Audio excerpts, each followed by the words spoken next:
My name is Cody Key, and I'm a Navajo Nation police officer working out of Northeast Arizona, and I think I got a story that you might be interested in.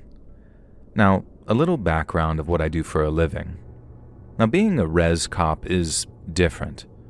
Most small-town cops police a county-sized area, which on average is about the size of New York City, whereas the Navajo Nation cops are responsible for 27,000 square miles of red dirt, bluffs, and forest. Now that's roughly the same size as West Virginia, meaning a single officer can be responsible for patrolling 70 square miles or more, with no backup showing up for hours at a time. And then while you're patrolling, you have to be mindful of whether you're in Arizona, Utah, or New Mexico, because different statutes apply in different places. And that's just about all the power the states get in the reservation, but then when it comes to major crimes, you can expect the FBI to show up in their cool jackets and sunglasses to treat us like we're kids playing dress-up in their daddy's uniforms. Now one time, after I arrested this non-native guy for driving drunk, but then after checking with the state troopers, we found out that he was wanted for a whole bunch of other stuff. But then the process of transferring custody gets so complicated that in the end, my chief had me drive him out of the res and right to the state cops, like a freaking bounty hunter might do. That sort of layered sovereignty creates constant headaches for us, and it hurts to think that sometimes folks just straight up get away with stuff that they do on the reservation. It's not just all the red tape either, because we're chronically understaffed, so to get anything done, you gotta work longer than long hours. But that means fatigue and burnout, which is when mistakes get made, things get misfiled or misplaced, and an investigation you might have otherwise had a shot with, given the actual manpower, ends up on the cold case pile. Getting time off is nearly impossible. All the dust is hell on our gear and vehicles, and since our budgets are tied to federal grants, we tend not to get our hands on the gear that bigger departments take for granted. But for those of us that serve, it's not just a job, it's a calling. We get to protect our own people, on our own terms, and in conjunction with our ancient laws and customs, too. We understand the families, the humor, and the history, and that builds trust in ways an outsider probably couldn't. We feel the impact directly because these are our communities, making that 50 grand a year in take-home pay sometimes feel like a bonus and not just a straight wage. We earn every penny of that bonus, though. Trust me when I say that, and just like every other kind of cop, we don't make it through our careers without working one or two cases that not only remain unsolved, but remain real head-scratchers even years and years later. And the story that I'm about to tell you is mine. Now one day, I get a call telling me to go perform a welfare check on a house in this little place called Wheatfields. Now the guy's name was Nakota Lopez, and it was his boss who called saying that since he hadn't shown up for 2 days in a row, he was worried about him. It took me almost an hour of driving through the heat and the dust to get there, and I had so much on my plate at the time that I remember thinking, please God, let it be a quick one. Well, I think God took issue with my request because in addition to not being a quick one, it turned out to be one of the most difficult, drawn-out, and downright disturbing cases of my career so far. There was no answer when I knocked on the door of this flat-roof bungalow surrounded by dusty scrub. There was a truck parked nearby, so I figured someone had to be home. And then when I got no answer, and since I couldn't get a look through any of the windows, I kicked the front door until the lock broke, and then pushed my way inside. But when I did, it was like walking into someone's nightmare. The first victim I noticed was sitting on the couch, eyes and mouth wide open like he was frozen in shock. His face was pale but spotless, whereas his torso and lap were soaked with blood that had no doubt come from the watermelon-sized hole in his chest. The wound was terrible. But it was the look on his face that really haunts me. The look of terror, like he couldn't understand what was killing him. Another victim lay dead near the home's back door, face down with their guts splayed out beside him. Now, it looked like he'd been crushed, like someone had dropped a heavy weight on him until he just sort of burst. While one of his arms was stretched out before him, fingers forming a kind of rigid claw from where the last thing he did was reach for the door handle, I think. And there was another victim across the room, that one missing his throat. But the fourth and final victim was the worst, because he looked like he had been shredded. There was blood everywhere, but whatever had been done to that fourth victim left spray and splatter all over the corner walls and ceiling. But what really pushed me over the edge was finding his face. A long, long way from where it should have been. That's what had me rushing outside and rushing as far from the house as I could before I emptied my stomach into the dirt. I'd seen dead bodies before, but I'd never seen anything like that before in my life, and never since either.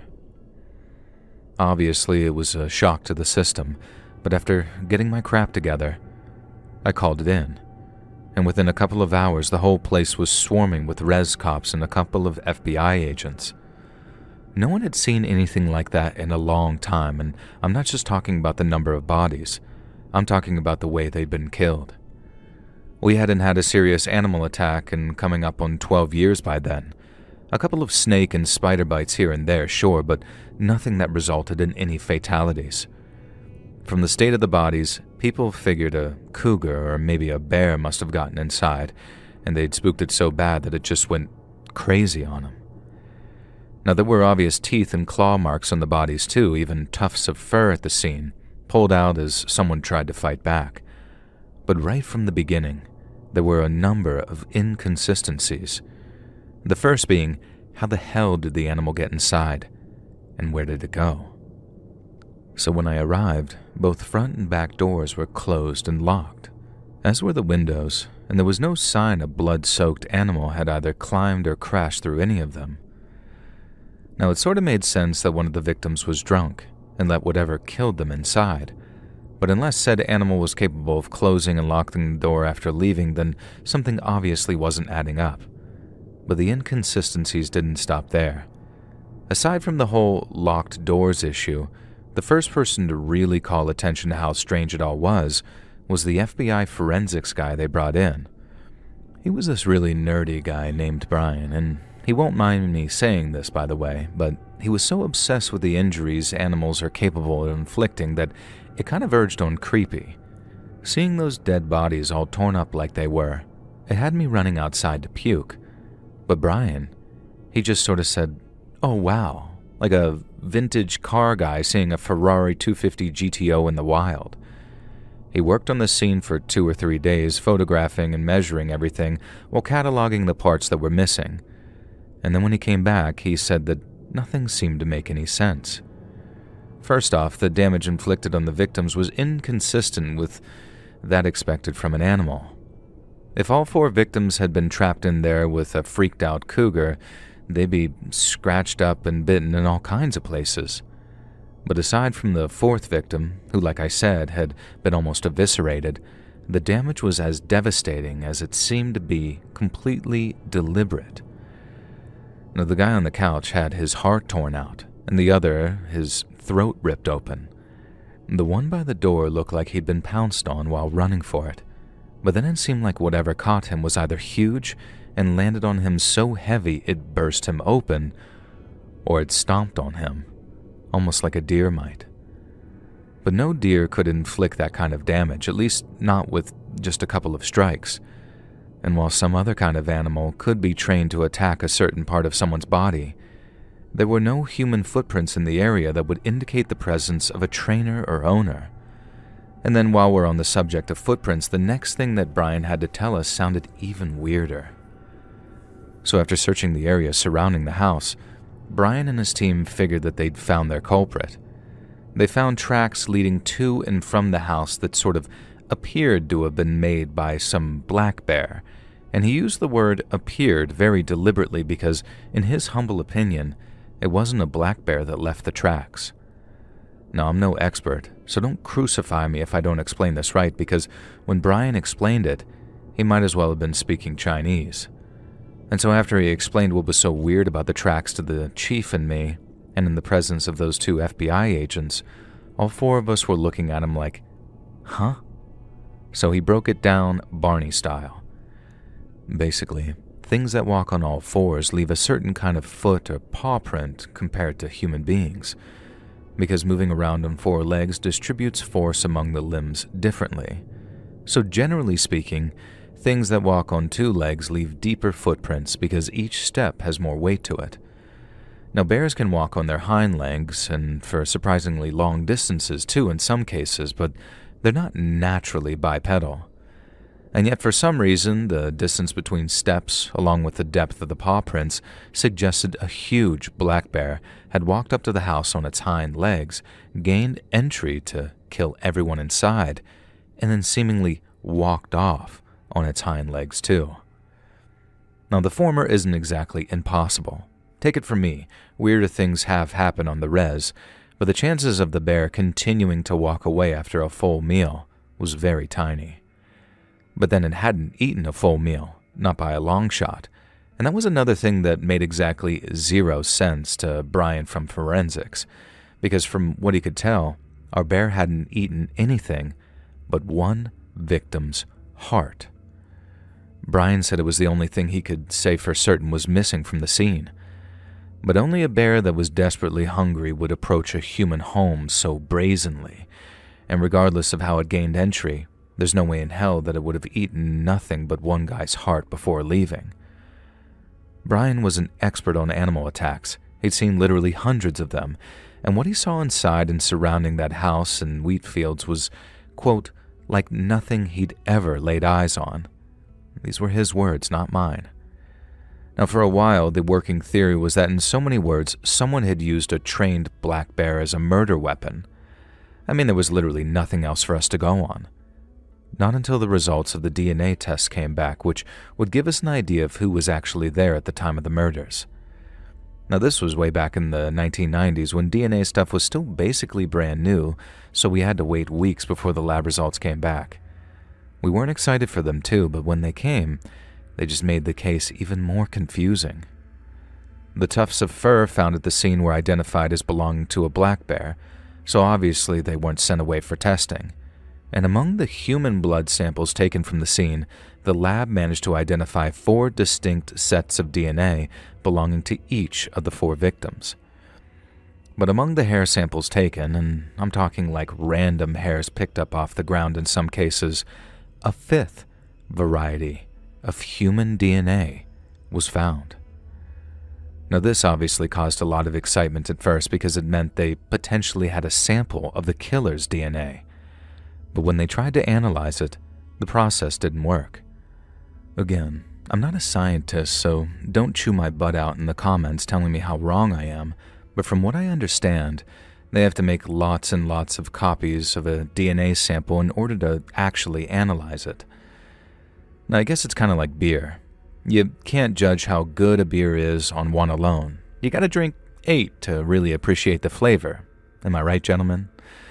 But then, to make a bunch of copies, you gotta work some white man magic on it in the lab, and that's where the problem came in. Because no matter how many times the scientists used their medicine on it, they couldn't make copies of this 5th DNA sample. Now, this isn't unheard of, they said, but when it happens, scientists can usually at least say why it happens. But in the case of that mysterious sample, they couldn't figure it out, no matter how hard they tried. That was probably the most frustrating moment of the whole investigation, when we seemed to have the killer right there in front of us, but we just couldn't make him out. But it was around that time that we got word from off the reservation, saying how 3 of our 4 victims had been suspects in a serious assault that took place the year before. All 3 had been arrested in Flagstaff after a waitress had reported being carnally assaulted after her shift ended one night. I read the report myself, and what happened to that poor girl was rough.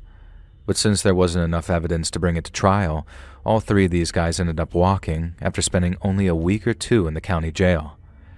And since all 3 were killed in this one not-so-random animal attack, suspicion fell on the family of the girl who had been assaulted, a Navajo family who just so happened to live on the reservation themselves. I made the trip over there with the chief myself, and the second the dad walked out of his house when we pulled up, we could tell that he'd heard about what happened, because he was smiling, ear to ear. We asked if we could talk, and he told us to either arrest him or get off of his property, and then that was that.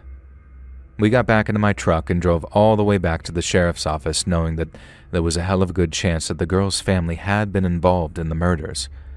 But how was something we were never able to figure out. Now, I'm sure I probably don't need to tell you this because we never did find anyone with a highly trained killer bear that walked everywhere on two legs, and we never managed to match the DNA sample to anyone because all the remaining samples were thrown out for fear of contaminants. We kept on working it for a while, hoping something might come up, but in the end, we were diverted to other cases, and the Wheatfields murders ended up on the cold pile. The department moved on for the most part, but every so often we'd reopen the file, read through the details, and wonder what the hell happened that night.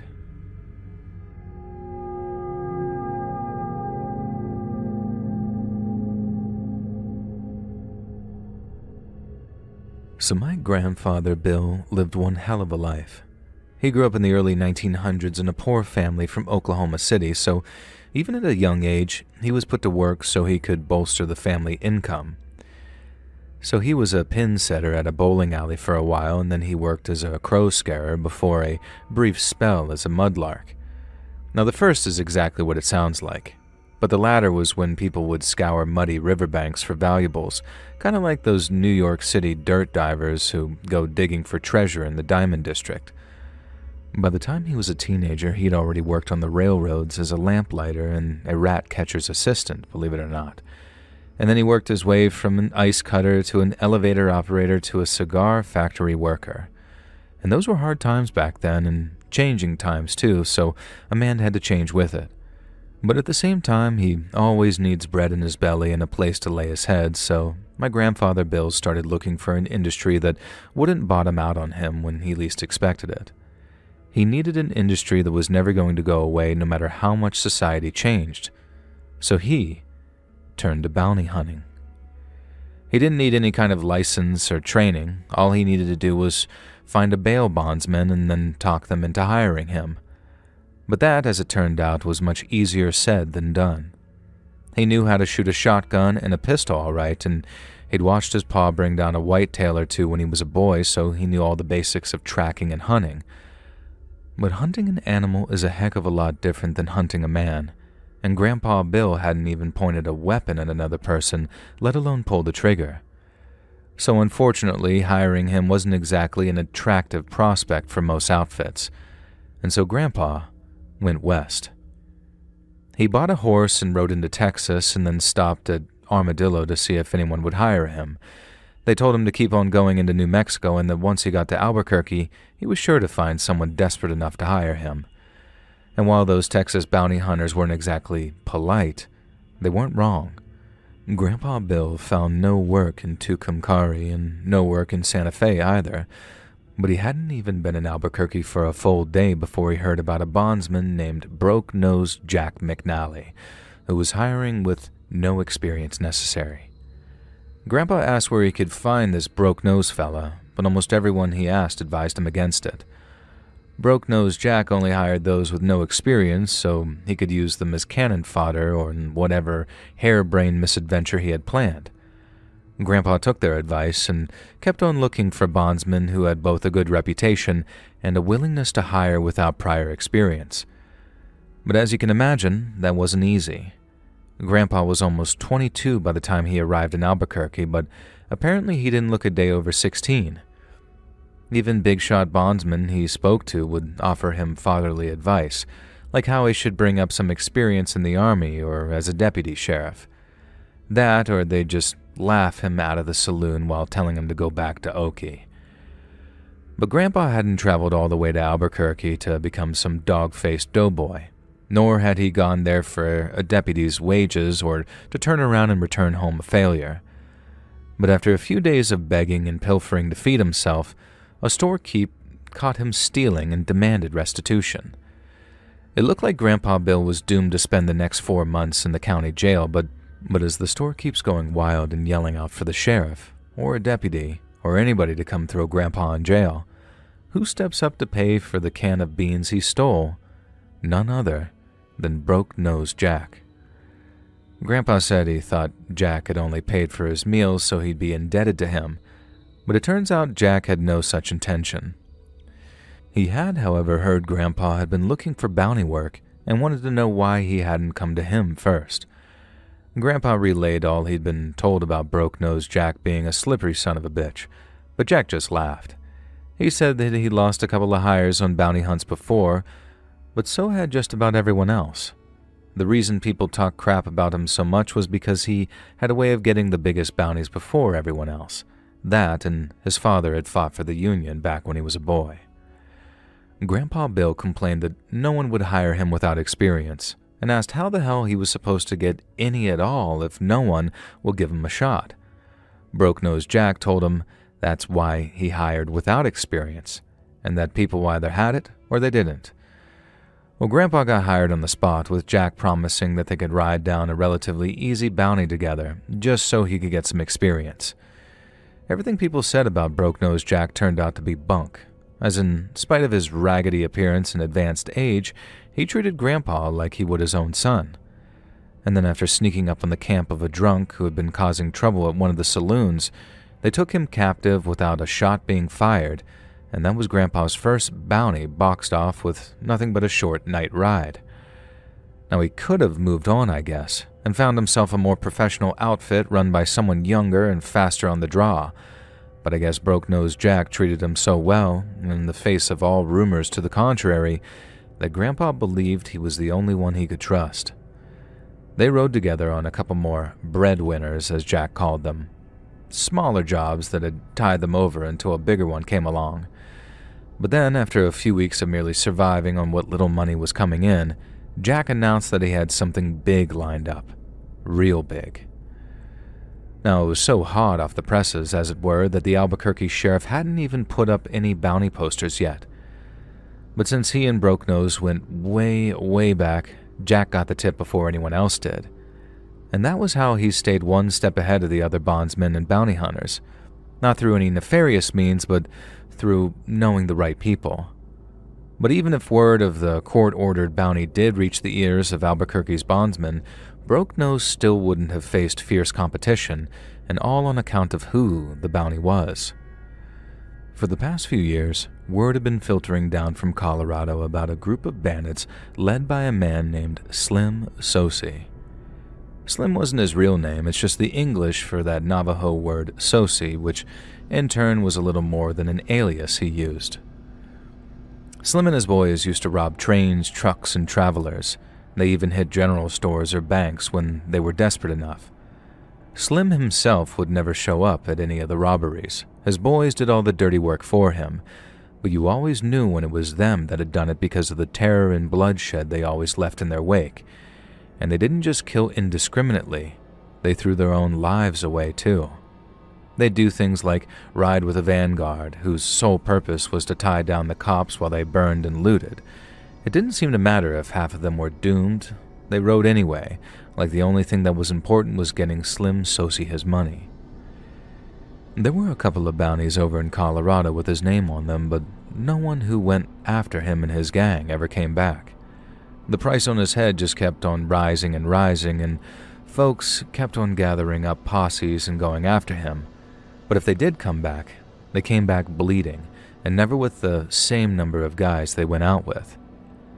The Sosi gang was seemingly unstoppable, at least until they tried robbing a bank said to have a vault full of cash and gold, because when they showed up, they found nothing but an ambush waiting for them.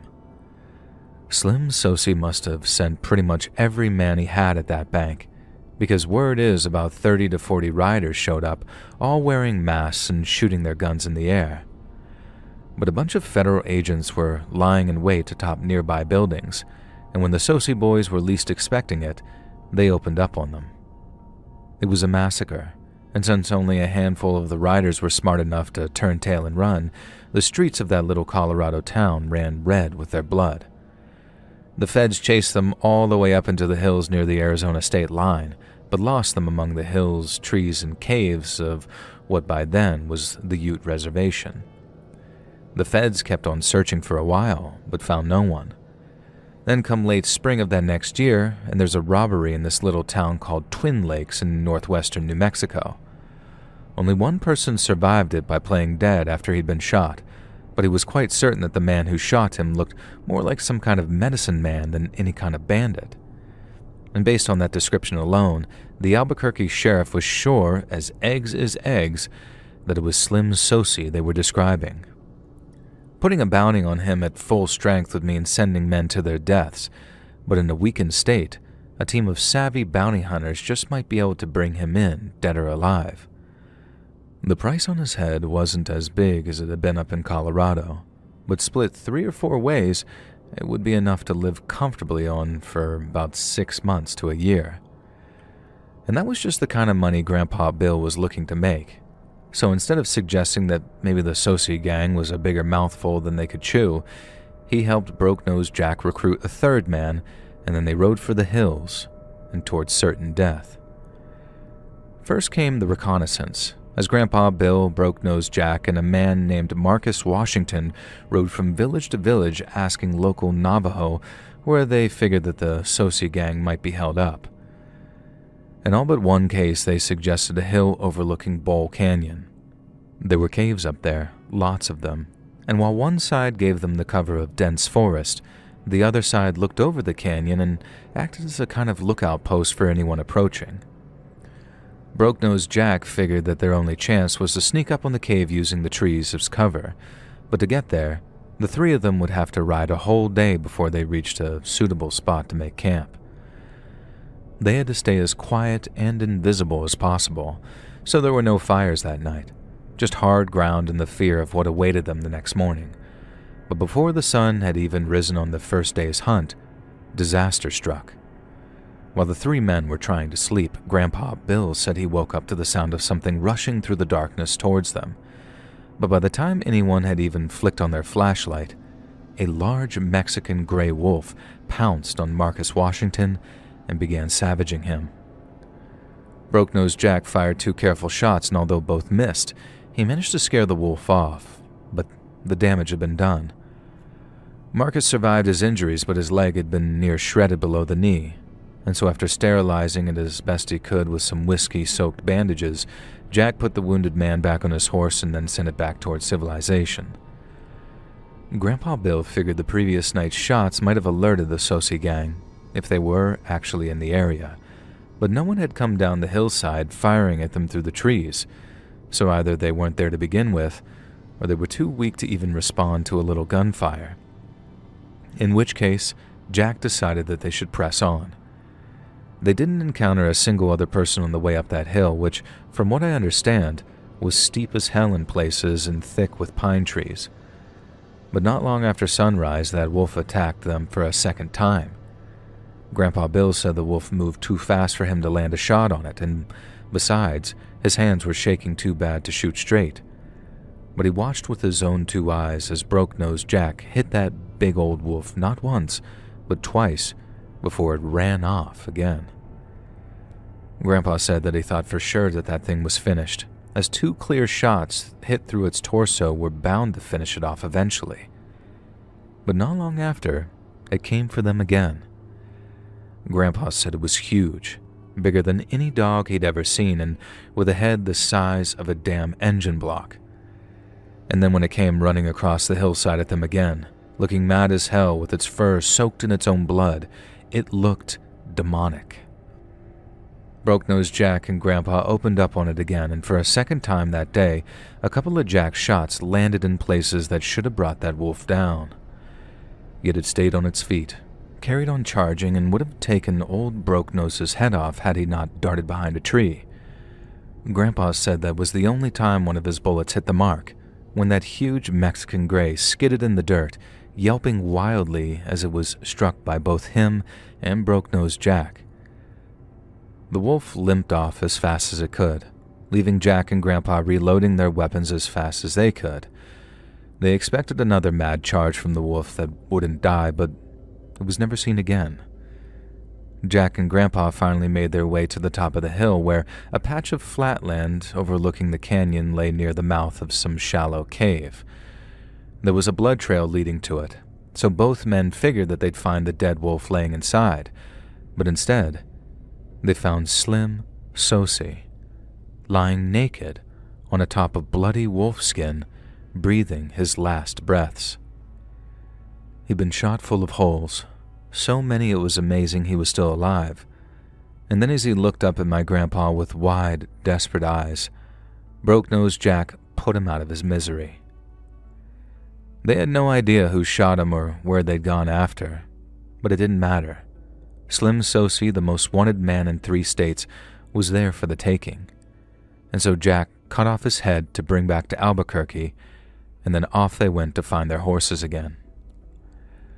On the ride back, with Slim Sosi's head in a black canvas bag bouncing on the back of Jack's horse, he and Grandpa tried to figure out what they'd just experienced. Now, it wasn't just finding Slim like that which didn't make sense. It was the behavior of that gray wolf. Wolves had been hunted to near extinction in the area by the late 20s, so whenever one did bump into a person out in the sticks, they either watched from a cautious distance or ran off terrified. To have one straight-up attack like that was almost unheard of, but to have it attack over and over without any sight or sound of any pups anywhere, it didn't make a single shred of sense. Slim could have been caught up in another firefight someplace else, and maybe his boys brought him back to this cave so he could die in peace. That all made at least some kind of sense. But the way that wolf acted was one of the most unsettling and downright frightening things either man has ever faced. They claimed the bounty, and after making sure the injured Marcus Washington got his share, they lived well off of that money for quite some time. But that was the last bounty hunt my Grandpa Bill ever went on, and he used his share of the money to move on to bigger and better things. But what he experienced up in those forests of the Navajo Nation taught him 2 valuable lessons: that some things defy any kind of rational explanation, and that others are better off forgotten.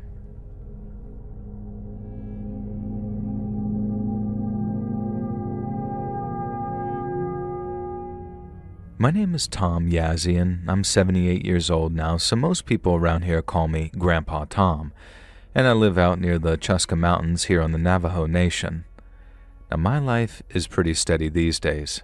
I get up early, drink my coffee outside if the weather's nice enough, and then keep busy by working on stuff around the house or heading over to my daughter's place to see my grandkids. Now, I live much like any other older gentleman in America, I guess, just with one big difference. I'm an elder, and as many of you may know, that means that I have an important role to play in my community. When it comes down to it, I'd say that my role is about 50% giving advice and 50% just listening to people. And it's not just spiritual stuff either. People ask me to give them home improvement advice, dating advice, all kinds of different stuff.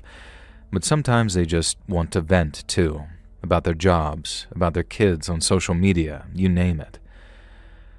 I know I go to chapter meetings when they need elders there, and I still help with ceremonies when I'm asked. It's not flashy, it's mostly just showing up and remembering how things were done before. But remembering things is important, and the way we often remember things around here is through telling stories. It's those stories that make us who we are, and at my age, I've become a kind of walking library of them. I figure that's my job now, holding on to them so they don't fade away and become forgotten. But out of all of them, there's one that I still turn over in my mind sometimes on the darker, quieter nights when the wind picks up and sleep doesn't come easy. It's not one of the big creation stories or hero tales, and while it involves plain old regular people, it's not altogether a regular story either. It's a mystery, maybe the greatest I'll ever personally know of, but let me warn you beforehand, it won't make a single lick of sense to you, because it sure as heck doesn't to me. One night, we get a call saying a girl named Nasha hadn't come home after playing in the woods with her friends. The girl was only 9 at the time, so obviously still a very vulnerable person at that age, So myself, a handful of reservation officers, and a whole bunch of volunteers spent all night wandering the woods, calling out Nasha's name. By the time dawn broke, we still hadn't found the girl. So, understandably, people were starting to get either very worried or pretty hopeless. They still searched, but some folks said that they believed Nasha was dead.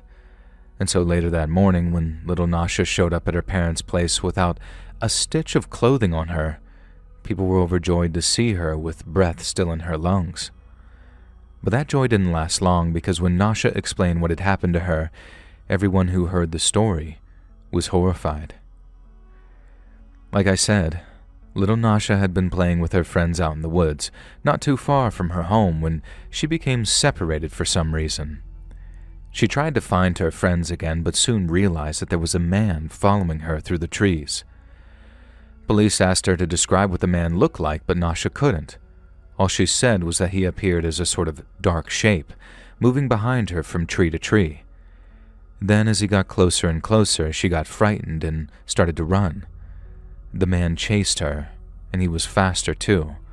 So in order to get away from him, Nasha squeezed herself into the hollow of some tree and crouched down so the man wouldn't be able to grab her. But after, she couldn't remember a thing. Sadly, in considering what condition she showed up in, this was most likely due to the fact that her attempts to evade the man hadn't been successful. Yet following a medical exam, we discovered the extent of her injuries was nothing short of baffling. On the surface, the abuse that poor girl had been subjected to was extreme in nature.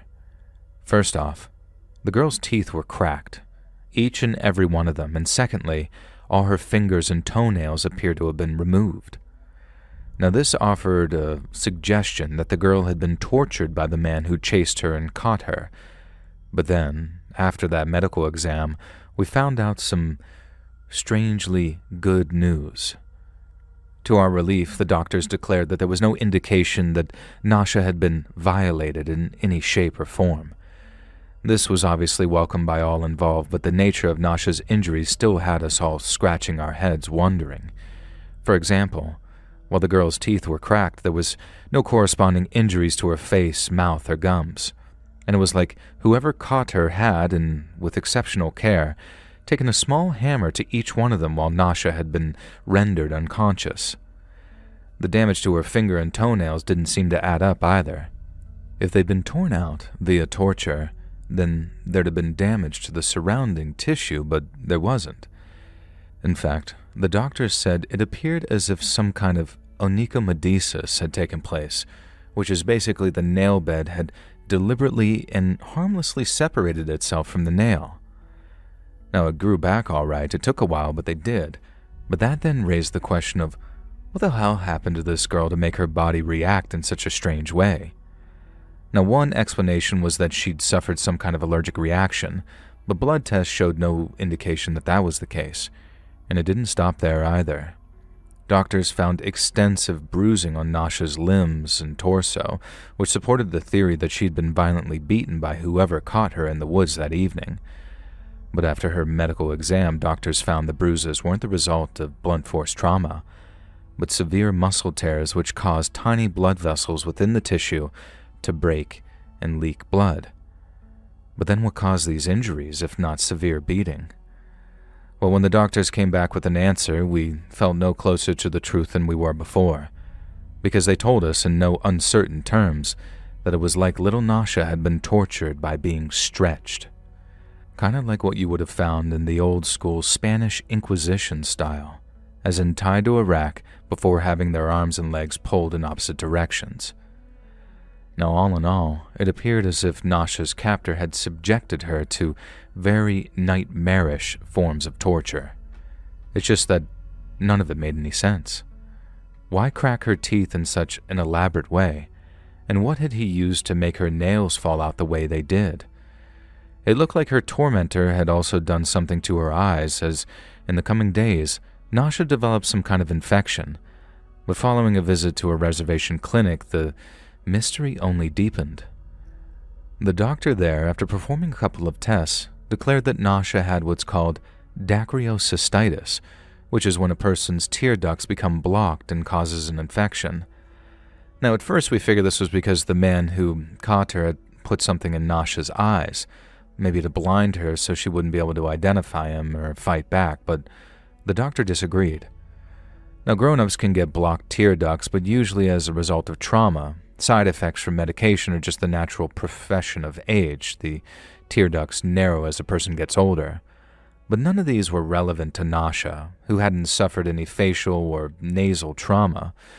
It wasn't on any medications, and like I said, was only 9 years old at the time of this incident.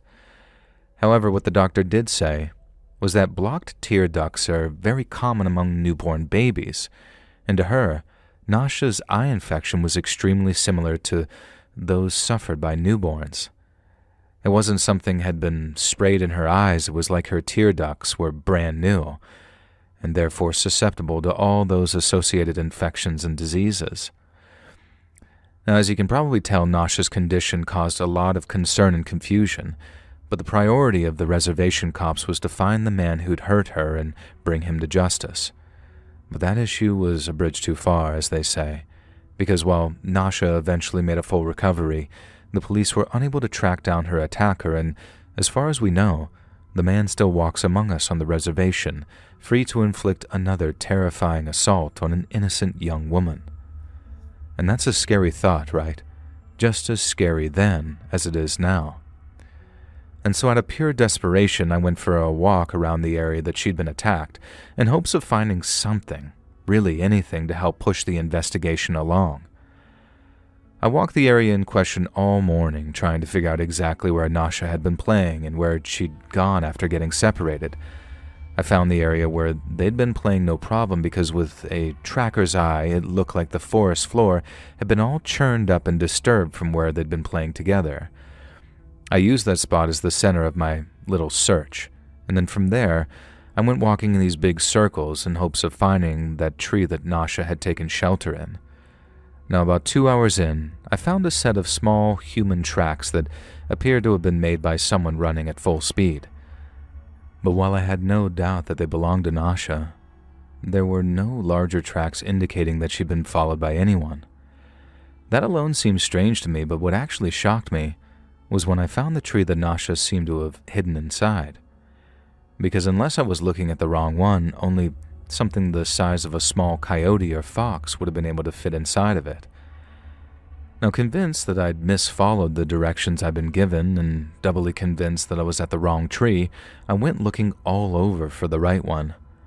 But I walked for miles and miles around the woods that morning, and I didn't find a single other tree that matched the description I'd been given.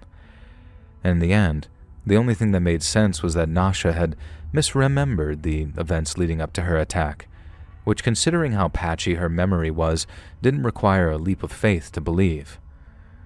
We waited to see if the reservation cops could locate the man who'd attacked Nasha, and with a lot of hope, too, since they seemed like the only thing that'd A, bring her to justice, and B, unravel the whole mystery of what had happened to her and why. But sadly, and much to the frustration of myself and my fellow elders, our police officers were unable to track him down and arrest him, which, like I said, is something that still causes me a great deal of concern even all these years later. Now, I could end the story here, I guess. It's frightening and mysterious enough for me to pass it on, but I guess it's not altogether complete unless I mention a conversation that I had about a year after with another elder over a few cups of coffee. We were talking about the incident with Nasha, and thankfully by that stage she'd fully recovered and was back to her regular happy self again. Now, I talked about it with this sort of we dodged a bullet attitude because realistically, things could have been so much worse for that poor girl. She went through hell, all right, but she made it through alive and without the trauma of being violated, and all before she was even old enough to know what that meant. But the elder I was talking to, he didn't seem to share that same sense of relief I did. I asked him why the whole incident still unsettled him so much, wondering if it was the perp going uncaught or something deeper that was bothering him.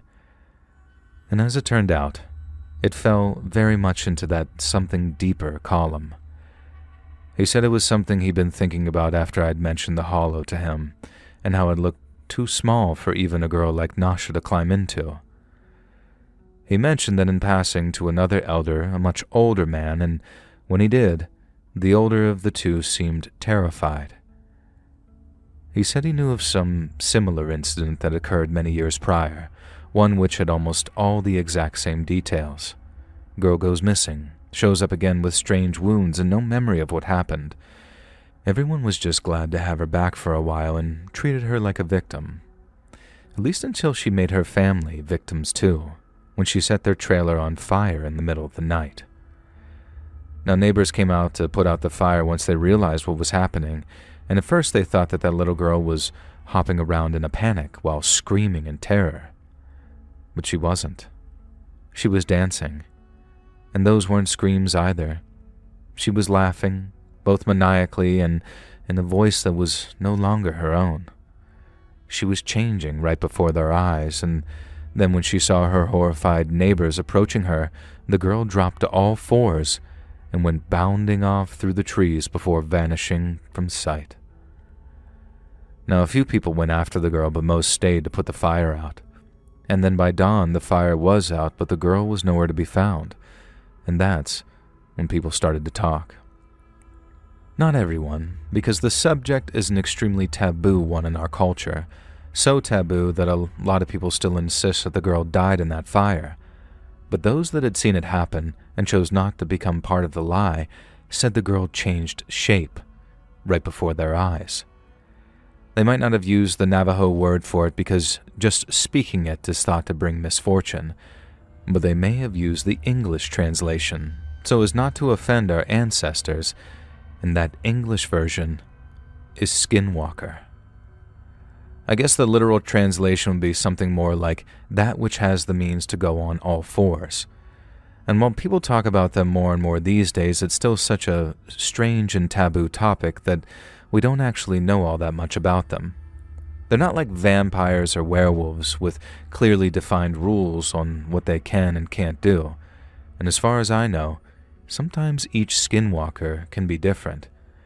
But there's two things I know for sure, and that's how not only are skinwalkers evil by nature, but they derive their power from acts of evil, particularly those which result in pain, bloodshed, and death. And so to the elder I spoke to, what happened to little Nasha was no mystery. The thing that chased her through the woods was no man, but a thing of otherworldly evil that caught her, infected her, and most importantly, changed her. Her injuries weren't the result of a beating. They left behind a powerful and horrifying kind of metamorphosis, which turned her from a person into something else. It all made a sick kind of sense in a way. Her cracked teeth, the muscle tears, the infection that only newborn babies seem to get. But I try to draw a line between tradition and modernity, and to me, what my fellow elder was describing was a physical impossibility. I respect our traditions, I always have and I always will. They're everything to me. But at the same time, I can't bring myself to believe what certain people say about skinwalkers. I believe the fire wasn't an accident, and then maybe the girl's reaction was caused by the trauma of what she'd been through. But I don't believe that she transformed into some animal, and I don't believe little Nasha did either. And no matter how taboo some people find the idea, to me, the alternative is just far worse. I believe there's someone who gets their kicks inflicting strange and vile tortures on innocent young girls. Someone in our community, too. And that same community is so in denial about it that some choose to believe in old fairy tales rather than look at what, to me, is a clear and present danger. And it's only a matter of time before it strikes again. Hey friends, thanks for listening. Click that notification bell to be alerted of all future narrations. I release new videos every Monday and Thursday at 9 p.m., and there are super fun live streams on Sundays and Wednesday nights. If you got a story, be sure to submit them over to my email at letsreadsubmissions@gmail.com, and you might even hear your story featured on the next video. And if you want to support me even more, grab early access to all future narrations and bonus content over on Patreon, or click that big join button to hear about the extra perks for members of the channel. And check out the Let's Read podcast, where you can hear all of these stories in big compilations located anywhere you listen to podcasts. I also have a true crime channel called Saturn Soul. All links are down in the description below. Thanks so much, friends. And remember, I miss the Hamburglar.